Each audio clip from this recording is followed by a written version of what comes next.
ada di dalam Engkau Tuhan. Terima kasih Tuhan. Saat ini kami boleh memuji memuliakan nama Tuhan. Dan kami sebentar akan dengar kebenaran firman Tuhan. Mari kami izinkan Roh-Mu bekerja saat pagi hari ini. Tuhan berbicara dalam setiap kami saat pagi hari ini. Kau urapi hamba-Mu ini Tuhan. Jadikan hamba-Mu menjadi saluran berkat, menjadi penyambung lidah Tuhan untuk seluruh jemaat-jemaat yang ada saat pagi hari ini. Bahkan seluruh jemaat Tuhan yang ada, biarlah mereka boleh mendengar firman Tuhan. Mereka mempunyai telinga yang baik untuk boleh tangkap setiap kebenaran firman Tuhan dan terima setiap kebenaran firman Tuhan. Dan firman Tuhan boleh menjadi berkat bagi seluruh jemaat yang ada. Terima kasih Bapa. Kami mau sambut berkat firman-Mu dengan penuh ucapan syukur. Hanya di dalam nama Tuhan Yesus Kristus. Haleluya. Amin.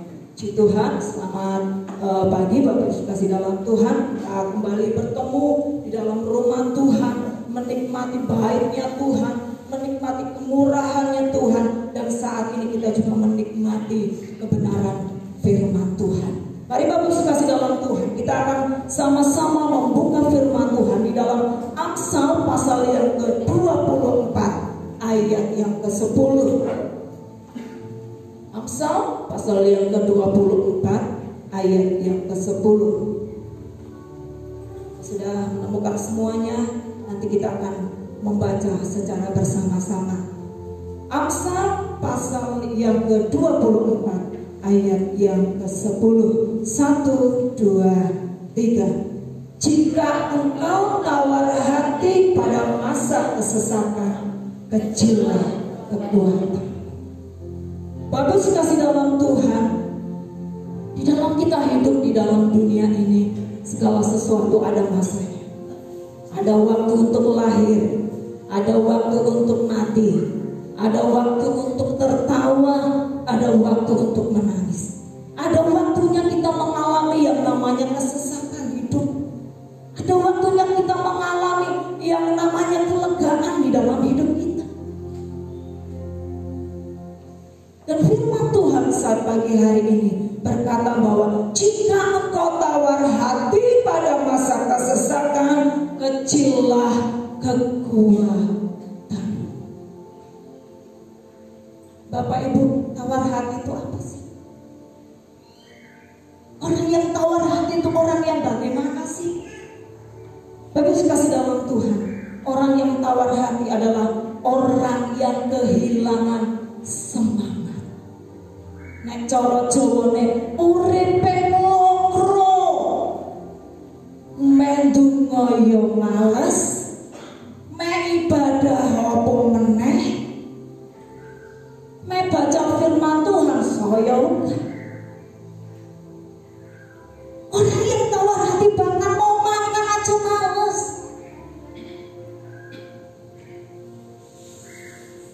Jadi orang yang tawar hati itu adalah orang yang kehilangan semangat.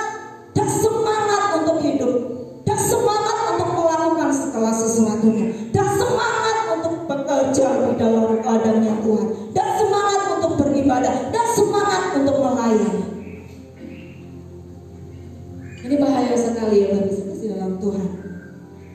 Bagaimana orang yang tawar hati, orang yang bagaimana Bapak Ibu? Orang yang kehilangan pengharapan. Seolah-olah masalahku terlalu besar, wes toh pasti mau jalan keluarin. Ini masalahku terlalu besar. Seolah-olah tidak ada harapan untuk hidup. Seolah-olah tidak ada harapan untuk kita hidup lebih baik dan lebih baik lagi. Jadi orang yang tawar hati itu adalah orang yang kehilangan pengharapan.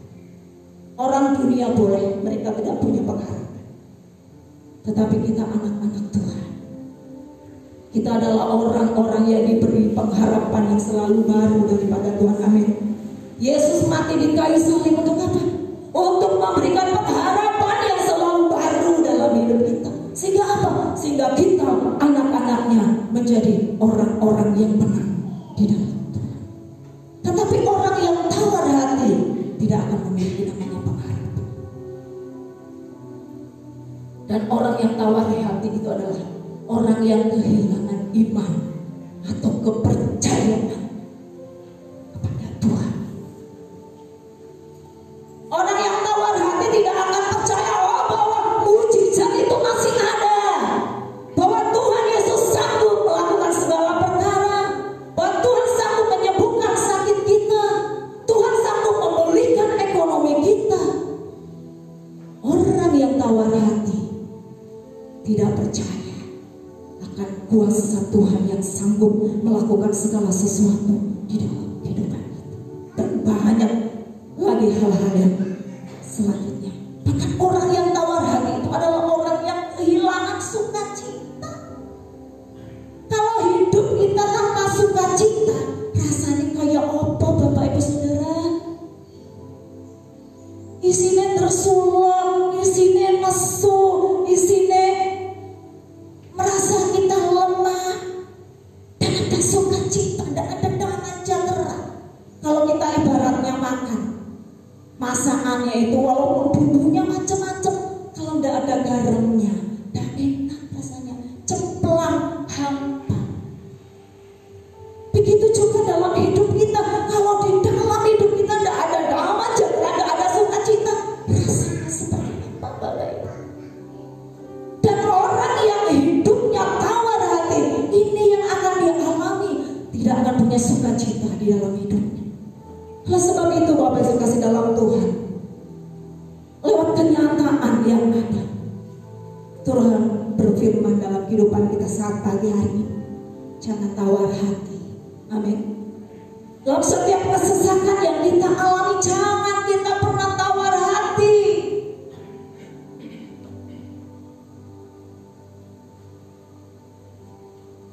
Bapak Ibu kasih dalam Tuhan, orang yang mengalami tawar hati itu biasanya ketika menghadapi masalah, persoalan yang tidak kunjung selesai, salah satu belum selesai, salah satunya sudah datang. Sepertinya tidak ada jalan keluar, sepertinya kapan masalah berakhir. Ketika menghadapi situasi yang seperti itu, seringkali tawar hati itu mulai muncul di dalam kehidupan kita. Tapi mari Bapak Ibu kasih dalam Tuhan, kita dengar kebenaran firman Tuhan. Ketika kita tawar hati dalam kita menghadapi kesesakan, firman Tuhan katakan apa? Kecillah kekuatanmu. Kalau kita tawar hati, maka kekuatan yang ada di dalam kehidupan kita yang Tuhan berikan, dan kekuatan yang luar biasa itu karena tawar hati itu akan menjadi kecil. Tambah kita tawar hati, tambah kecil, bahkan apa? Kita akan kehilangan kekuatan kita. Pada kenyataannya Bapak Ibu, hari-hari ini kita butuh kekuatan yang ekstra. Hari-hari ini bukan hari-hari yang mudah untuk kita jalani, untuk kita lalui. Butuh kekuatan yang ekstra dalam kehidupan kita. Tetapi ketika kita tawar hati dan kekuatan kita mengecil, bahkan hilang dari hidup kita, bagaimana kita bisa menjalani kehidupan kita? Bagaimana kita bisa berjalan untuk kita mengarungi kehidupan kita, melewati setiap persoalan yang kita hadapi? Bahkan bagaimana kita bisa berlari untuk mengejar tujuan hidup kita. Jadi kekuatan itu sangat penting di dalam kehidupan kita. Dan tawar hati ini yang membuat kekuatan kita menjadi kecil. Dan jika kekuatan kita kecil, apa yang kita bisa berbuat? Apa yang kita bisa lakukan? Bisakah kita berlari? Bisakah kita berjalan? Tetapi kalau kita tetap memelihara hidup kita, ketika tawar hati itu mulai datang dalam hidup kita, karena persoalan yang datang silih berganti, ingat, ada Yesus. Dia sumber kekuatan kita. Dia sumber pertolongan kita, dia sumber segala-galanya dalam hidup kita. Apakah Bapak Ibu hari-hari ini mengalami yang namanya tawar hati? Beberapa hari yang lalu saya lihat di televisi seorang anak yang masih sangat muda sekali, anak remaja, menggantung diri di pohon dan meninggalkan surat untuk pacarnya, untuk orang tuanya. Kalau kepada orang tuanya minta maaf kalau belum bisa membahagiakan orang tuanya. Surat untuk pacarnya berkata, berakhirnya hubungan kita, berakhir pula kehidupanku atau nyawa. Karena hanya putus pacar, gantung diri, tawar hati, kehilangan pengharapan, kehilangan semangat. Tetapi bagi setiap kita, orang-orang yang sudah diselamatkan, sudah ditebus, sudah diberi kekuatan yang luar biasa oleh Tuhan, kita harus tetap tegak berdiri. Amin. Bahkan kita harus tetap berjalan, kita berlari untuk mencapai garis akhir tujuan hidup kita, yaitu kerajaan surga yang mulia. Kalau kita berkata, kapan sih kesesakan hidupku berakhir? Nanti Bapak Ibu, kalau Tuhan sudah panggil hidup kita, baru semuanya selesai, baru ada. Tetapi selama kita masih hidup di dalam dunia ini, kesesakan itu juga pasti akan datang. Yang harus kita jaga adalah jangan sampai kita tawar hati, jangan sampai kita kehilangan semangat hidup, jangan sampai kita kehilangan pengharapan yang daripada Tuhan, jangan sampai kita kehilangan iman, kepercayaan kita kepada Tuhan karena hanya persoalan yang kita hadapi. Jangan sampai kita kehilangan sukacita, karena firman Tuhan katakan bahwa hati yang gembira itu adalah obat yang manjur. Itu yang akan menjadi kekuatan di dalam kehidupan kita. Jadi Bapak Ibu kasih dalam Tuhan, kita mau melihat apa sih akibat daripada tawar hati. Gak baik kan tawar hati? Ada akibatnya Bapak Ibu. Berakibat buruk bagi kesehatan jasmani dan rohani kita. Kalau orang yang tawar hati tadi kan kehilangan semangat. Saya sempat singgung bahwa mau makan aja males, gak semangat. Padahal pada lauknya ada rendang sapi, ada jengkol rendang, gitu, ada lombok hijau, cocolane, ceruis rebus lah, sukane Pak Timo itu ya. Dan enak rasanya. Hampa, kenapa? Tawar hati, piye sehat, piye kuat. Secara jasmani saja, ketika kita tawar hati, itu akan merusak kesehatan kita. Nek udah makan akhirnya asam lambung, kena emah, akhirnya sesek. Bapak kasih dalam Tuhan, saya ingat beberapa tahun yang lalu gitu ya, ketika Pak Timo sesek nih, terus akhirnya dibawa ke puskesmas. Dokternya berkata kepada Bu Yuli, pendetomu kira nolorone dan apa pendetomu depresi, stres berat katanya. Jadi orang yang tawar hati itu bisa meningkat jadi depresi Bapak Ibu. Nenggalan guyu dewi kan bahaya ya tuh.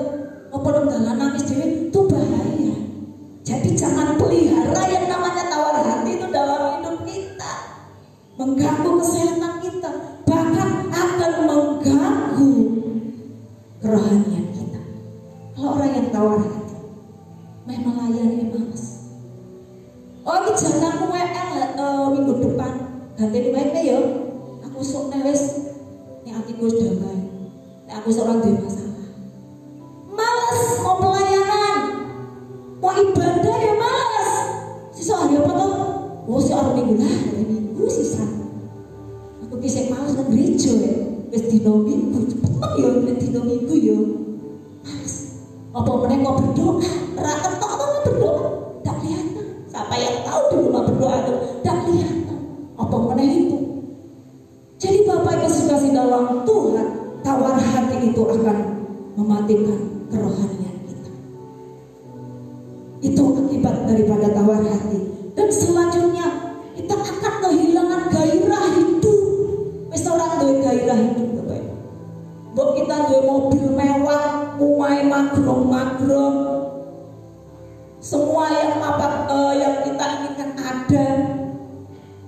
Ada perempuan gelang mas ya ono, jam mas ya ono, anting gelang wis komplit. Tapi namanya tidak punya gairah hidup, semuanya hampa. Ini loh akibat tawar hati, akan kehilangan gairah hidup.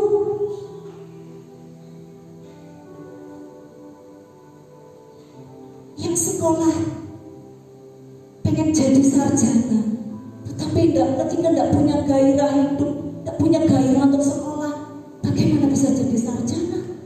Sekolah mereka kadang sebulan lebune ping 5 tok, ujung-ujungnya ditoknya dari sekolah, tidak bisa. Jadi Bapak kasih dalam Tuhan, akibat dari tawar hati bahwa kita akan kehilangan gairah hidup, maka kita akan mempunyai pandangan yang selalu negatif. Baik kepada diri sendiri aja kadang kita berpikir negatif. Pada orang lain kita akan selalu berpikir negatif. Mau orang lain baik kayak apa, kita akan selalu berpikir negatif. Bahkan kita juga bisa berpikir negatif kepada Allah kita, kepada Tuhan kita. Oh Tuhan bila ada loh, wong kae lho sing ora setia ya diberkati Tuhan. Mobil 5, umai 10. Wah, aku setiap minggu loh ke gereja, setiap doa Rabu loh aku melu doa. Ono FK yo aku melu FK loh, tapi uripku kok kaya ngene-ngene terus. Bapak Ibu kasih dalam Tuhan,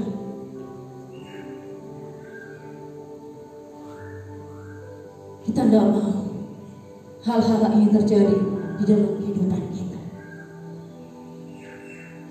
Lebih bahaya untuk kita berpikir negatif pada Tuhan, padahal tidak ada dasarnya untuk kita berpikir negatif akan Tuhan.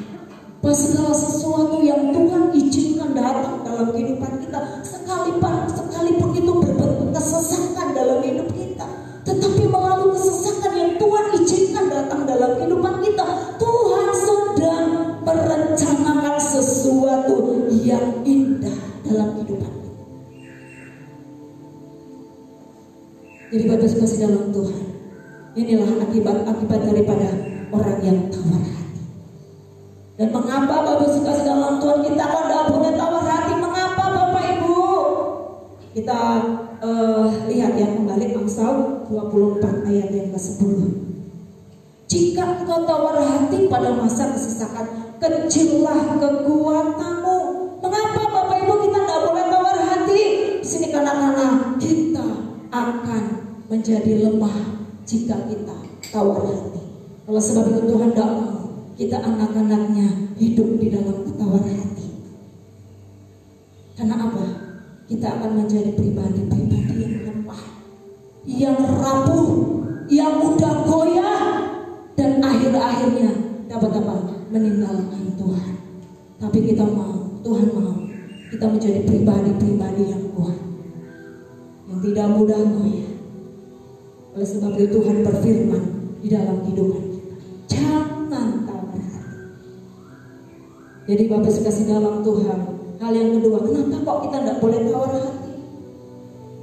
Karena ada Tuhan yang akan memberi kita kekuatan, memberi kita pertolongan dalam setiap kesesakan hidup kita. Kita lihat di dalam Mazmur pasal 46 ayat yang kedua. Mazmur 46 ayat yang kedua saya bacakannya. Allah itu bagi kita tempat perlindungan dan kekuatan, sebagai penolong dalam kesesakan sangat terbukti. Jadi Bapak Ibu, mengapa kok kita tidak boleh khawatir? Karena Tuhan adalah sumber kekuatan. Mengapa kita tidak boleh tawar hati?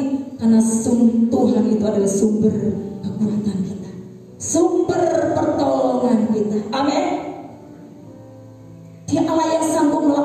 segala perkara di dalam kehidupan kita.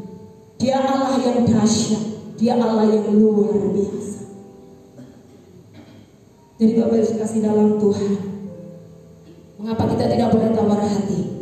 Karena ada Tuhan yang akan memberi kita kekuatan.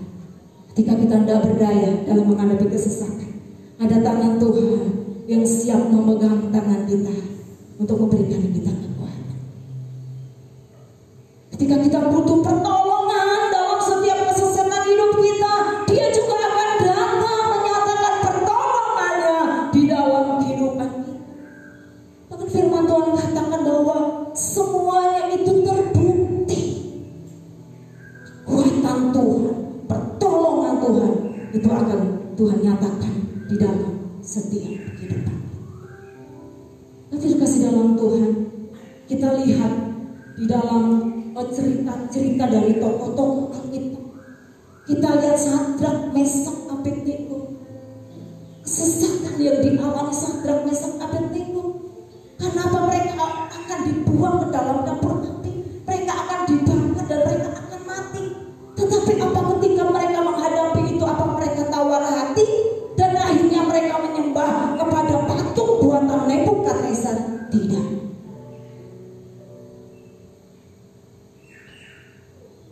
Sadrak, Mesak, Abednego tetap percaya kepada Tuhan.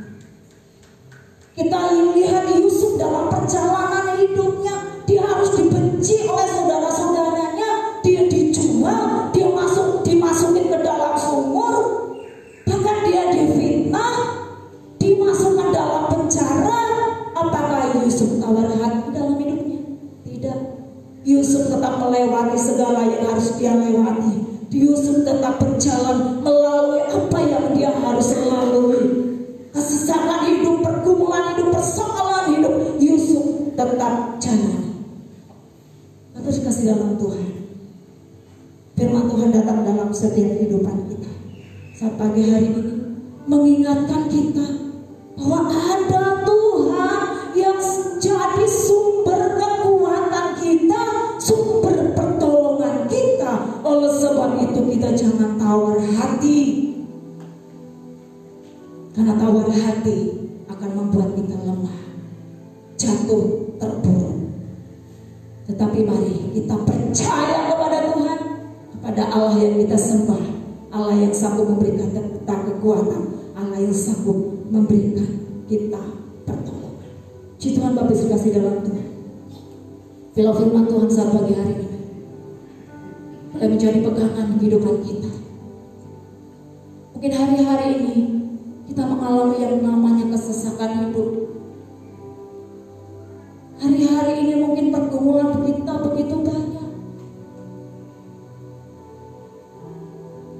Seolah-olah ketika kita menghadapinya, kita tidak kuat, kita tidak mampu. Tapi kasih dalam Tuhan, Tuhan mengasihi kita semua. Tuhan relakan nyawanya untuk kita semua. Supaya apa? Supaya kita memiliki pengharapan yang selalu baru dalam Tuhan. Supaya ketika kita lemah, kita menjadi kuat karena Tuhan. Ketika kita kehilangan jalan, kita menghadapi jalan buntu, di situ Tuhan buka jalan untuk setiap kehidupan kita. Bahkan ketika kita jatuh, karena Yesus sudah berkorban mati di kayu salib, ketika kita jatuh, Dia ulurkan tangannya untuk mengangkat kita dan memulihkan seluruh kehidupan kita. Yang harus kita pegang saat pagi hari, jangan pernah kita tawar hati. Amin. Tapi percayalah kepada Tuhan, Dia adalah sumber segala-galanya di dalam setiap kehidupan kita. Haleluya. Terus selanjutnya serahkan kepada Bapak kita.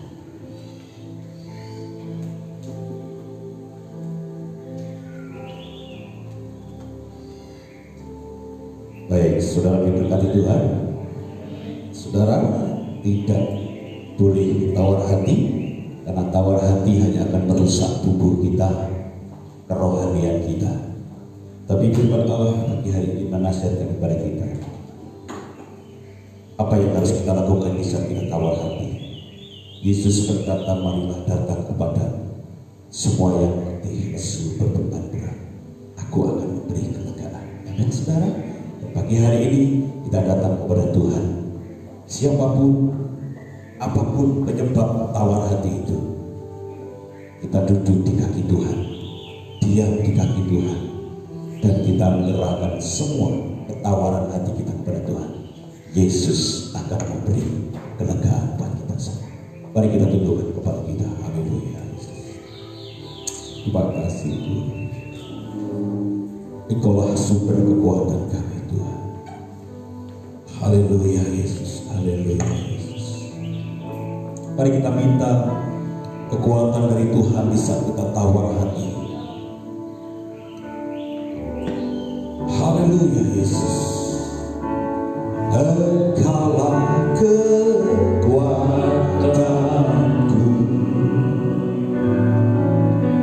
tempat perlindunganku, saat badai menerpa. Aku takkan goyah, aku tak akan goyah. Aku takkan goyah, aku tak akan goyah, sebab Kau selalu sejauh lagi, oh sejauh lagi dari bumi, begitu besarnya kasih-Mu. Hati kami yang hidup menyembah-Mu, Yesus, sejauh langit dari bumi, begitu besarnya kasih-Mu. Kaulah Tuhan kami, Kaulah Tuhan, kekuatanku, sukacitaku. Kadang-kadang Kaulah kekuatan kami Tuhan. Engkaulah kekuatanku, tempat perlindungan, saat badai, saat badai menerpa. Aku takkan goyah, aku tak akan goyah, aku takkan goyah, aku tak akan goyah, sebab Yesus bersama kita. Haleluya. Dengan sejauh lagi dari bumi,